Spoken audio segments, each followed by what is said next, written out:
Hello everyone, good morning. সকালবেলা ঘুম থেকে উঠেই কিন্তু স্নান করে পুজো দিয়ে নিয়েছি আর রেডি হয়ে নিয়েছি।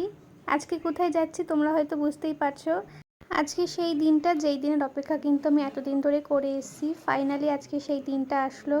সকাল সকাল কিন্তু স্নান টান করেই নিয়েছি। আর এদিকে কী নিয়ম করতে হয়, যে ঘরের দুয়ারে তেল আর জল দিতে হয়, এই নিয়মটা আমি কোনোদিনও জানতাম না, প্রথমবার দেখছি। যাই হোক, সেই নিয়মটা করলাম, করে তারপরে বেরোলাম। ঠাকুমাকে প্রণাম করতে যাচ্ছিলাম। ঠাকুমা বললো এখন আর প্রণাম করতে হবে না, আশীর্বাদ করছি, ভালোভাবে যা, সুস্থভাবে আয়। তো তারপরে চলে আসলাম এই যে আমার নার্সিংহোমের সামনে। এখন আমার সাথে এসেছে মা, বাবা, তুষার আর ঋতু। আর আর কিন্তু আমারও বাপের বাড়ির লোকজন চলে আসবে একটু পরেই, মাসি, মেসো, বোন সবাই আসছে। তো সবার প্রথমে আগে আমরা আসলাম।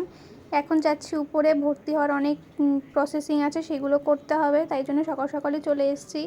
আর এই যে হচ্ছে আয়া মাসি আমার, উনি আমাকে সব দেখিয়ে টেকিয়ে দেবে। আর চলে গেলাম, গিয়ে বসে পড়লাম আগেই। আমার একদমই ভয় লাগছিল না, প্রথম থেকে শেষ পর্যন্ত এক ফোঁটাও ভয় লাগেনি। সবাই তো আমাকে সান্ত্বনা দিচ্ছিলই যে ভয় পাবি না, একদম মনে জোর রাখবি।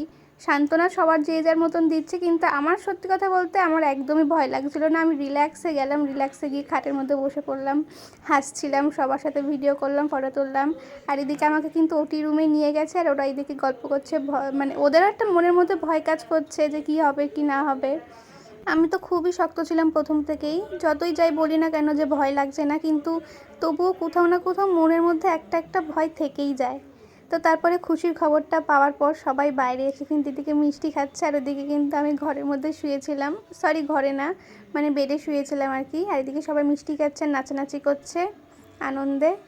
আমার ছেলে হয়েছে না মেয়ে হয়েছে, এইটা কিন্তু আমি অন্য একটা ব্লগে অবশ্যই শেয়ার করব, আজকে কিন্তু সেটা শেয়ার করলাম না।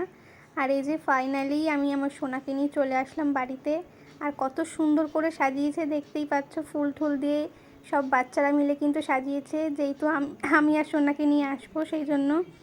আর তোমরাও ওকে আশীর্বাদ করো, ও যেন অনেক বড় হয়, ও যেন ভালো মানুষের মতন মানুষ হয়, আর আমি যেন ওকে ভালো মানুষের মতন মানুষ তৈরি করতে পারি।